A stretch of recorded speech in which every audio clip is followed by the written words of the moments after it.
how do you get people more deeply connected with your universe? We're trying to make it innovative, we're trying to make it accessible, and by introducing story and a narrative thread through the whole Infinity multiplayer experience is something that we really wanted to put a lot of attention and detail into. If it's a universe that everybody wants to be really excited about, it's got to grow and evolve beyond just an incredibly balanced suite of mechanics. It's got to speak to fantasy and what people want and what they expect.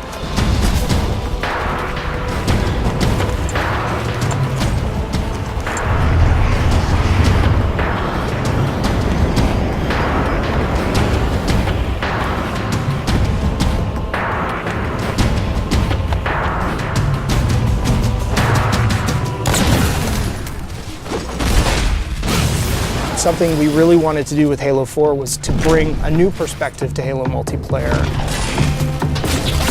Flight assassination! The high-level philosophy for multiplayer was that we wanted to unify the competitive and cooperative experiences under this one big narrative banner that we call Infinity. The Infinity is a UNSC ship that is home to the Spartan 4 program. Really try to contextualize multiplayer in such a way in which it doesn't feel like abstracted game mode off to the side. It feels very much part of the same universe. We knew we wanted to expand the audience as far as we could, but still satisfy the core as much as possible. We had to break everything down to line-by-line evaluation of our current scripts and redefine that core loop to not make it like Halo 2 or like Halo 3 or something in the middle, but make it Halo 4.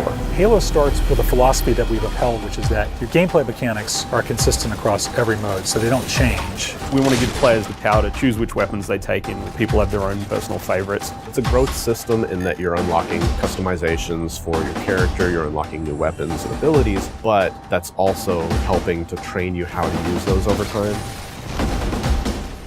You have armor abilities and armor mods, which are sort of under the hood modifications to your armor that give you abilities, give you passive changes. And then that completely fit in with our new scoring system. There's a lot of actions players take in multiplayer that contribute but don't necessarily put a score on the board. Because of the objective medals and all the extra ways you can score in a match, no players are finishing the game with a 0. Hail Mary. So one of the big things for us was making sure that people felt involved, felt like they could always contribute in some sort of way. You're getting rewarded for teamwork, your style, your kills, your assists, the objectives you complete. And as you do that, you're going to get medals that fill up your ordnance meter. Ordnance ready. Once your ordnance meter fills up, the UNSC Infinity gives you 3 rewards you can choose from. Those are going to be power weapons, power-ups, or grenades, and you can call them down right to you. Request confirmed. We've added what we're calling a situational record. That's a replay of the person that just killed you and how they killed you. It just adds a bit more information for players. The matchmaking system has evolved to let us join in progress. Overall, this means players will be getting into games faster and more often. So the new CTF really focuses on trying to encourage a little more team play. In the past, there was a lot of dropping of the flag and changing of roles. Now when you pick up the flag, Carrying flag. You're 100% committed, and at that point, your role is now to deliver that flag. your HUD will change to tell you exactly where the deliver point is. Flag capture. Everybody can see exactly what it is that they're supposed to do. If you don't have that flag, then you'll still get points for helping your flag carrier, driving him around, assisting him, saving his life, returning your own flag, defending your flag against the enemies. It's a much more intense experience for all of the players. Enemy team scored.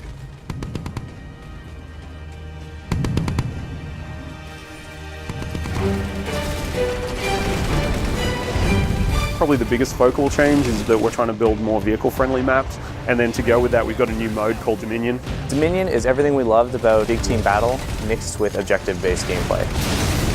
You have lots of vehicles, big power weapons, large maps, but now there's bases. As you reinforce the bases, then shields will come up, or you'll be able to activate turrets to kind of reinforce those locations. It's kind of like territories, but with a little bit more of a twist. Territory control. One of the biggest challenges was trying to get vehicle and infantry play to work really well on a large map that had a lot of interior space. In Longbow, for example, all the bases in Dominion are fully thought out features in the map, and that really lets you get that break-in and defend gameplay. The idea was to try and make sure that the team started here or here. The paths that they could take in between involved great pinch points, places where the vehicles would automatically run into each other and jump over each other.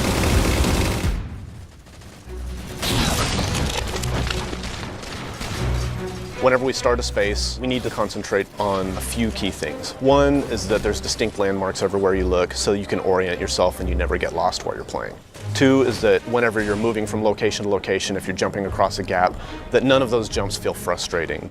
So for instance, floods are a replacement for infection and players have higher jump height.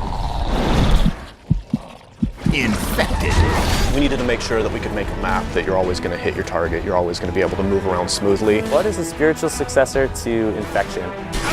We knew how popular this mode was, we knew it had a lot to live up to, so we didn't want it to just be a Slayer variant anymore. The ground up, it's a new script, it's its own mode now. And now when you're Flood, you get this new character model, you get a big claw, which you can completely slice the survivors in half with. If you look at the model, there's a set of fingers gripping the top of it. The idea being it's kind of been an explosive growth. As soon as they get infected, it just kind of pops out of them. There's like little teeth inside now. Survivor. In addition to all of the new elements that we're adding to Halo 4 multiplayer, we're bringing back and improving a bunch of old favorites. We're bringing back King of the Hill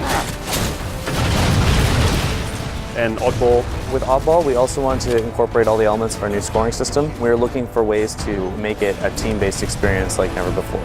Instead of just running away and hiding, now players get points for passing, catching, intercepting the ball. It completely changed the landscape. We're working with Certain Affinity to build content for multiplayer. It's a pretty huge undertaking. Certain Affinity has been a great partner to 343 for many years. They worked with us on the Defiant Map Pack and Halo Anniversary. For Halo 4, they helped us with a bunch of multiplayer and Forge maps. And one of those maps will have a Griffball core in it. Gain the lead. Forge is our toolset that allows players to customize their own levels. So we give multiple spaces that each have unique components that you can kind of mix and match to make your own layouts. We felt like a previous permutation of Forge wasn't necessarily the most accessible. The biggest thing for us was trying to increase the speed at which you can build things. We have a lot of new components. First is a magnet system, which makes it easier to line up pieces to each other. You see these little guys over here. These are hand-placed magnet points. Based on these points, you toggle it in the game and you can actually snap pieces together. Another thing that we have is the duplicate object tool. So if someone has a crazy idea, you can just place something. Oh, I have a mongoose. I can make 6 more of those. Whenever you exit your editing mode, you'll end up seeing shadows cast on the pieces that you placed. I can place a block sort of anywhere I want, and they'll just sit there. There'll be no shadow on the ground. It'll look kind of like it's floating, even though it's actually quite close to the ground. But then if I turn the lighting on, boom, you instantly get a shadow there. There's going to be things out there where we just end up scratching our heads being like, how did someone do that?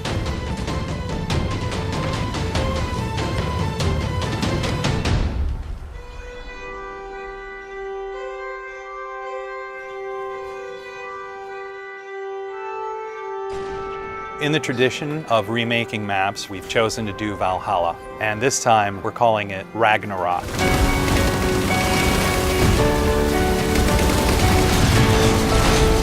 It is almost identical to the original layout of Valhalla. We fine-tuned things for jetpack and things like that. But the biggest change to this map is the addition of the Mantis. Mantis is probably the biggest new sandbox toy we have this time around. When you walk up to it, you'll see it sitting on the floor, and so you hop in this hatch in the back. On its right hand, it's got an enormous UNSC chain gun, and then on the left side, it's got a 5-canister rocket pod. You can use both weapons at the same time, and the rocket pod itself, you can charge up and actually fire all 5 rockets at once.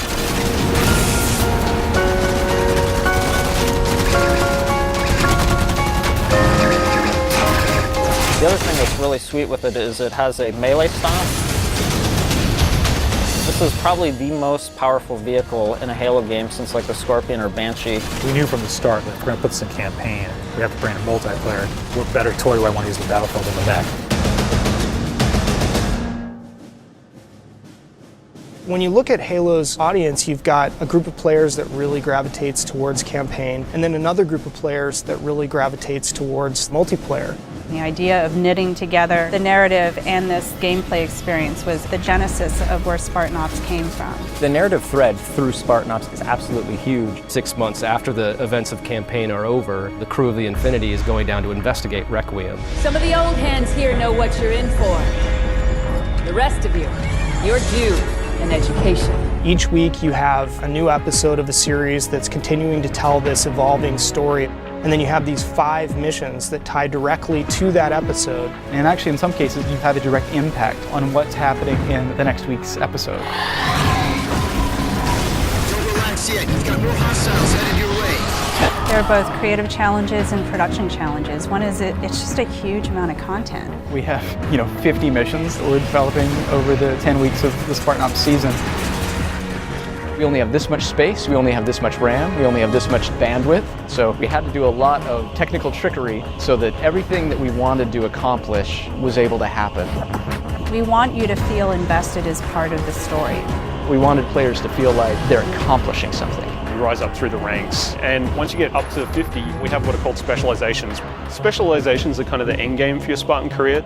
Each specialization has an armor set, a bunch of emblems, an armor skin, and probably the biggest thing is that you can also unlock an extra armor mod. You can actually have a little gameplay item. Are you a vehicle guy?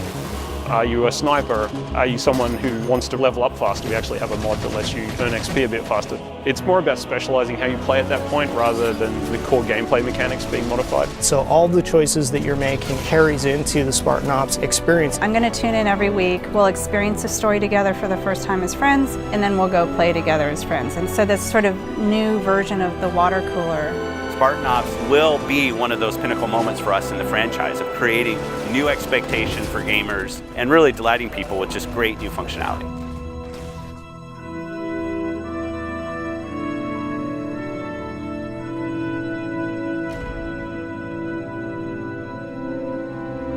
We're seeing just kind of the tip of the spear. Going where we want to go in the next steps is only made possible by building absolute confidence.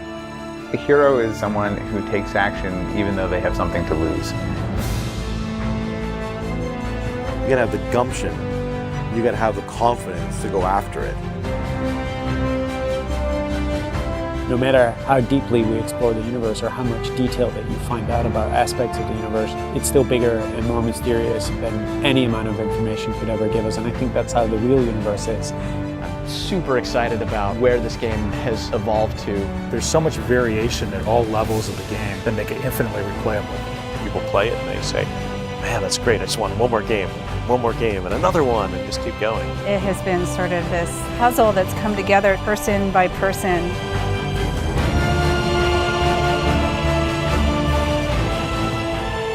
To me, that's the most fun thing, is seeing people play it, enjoy it, and have fun. And it just started with that single spark, that single sentence from one designer to another.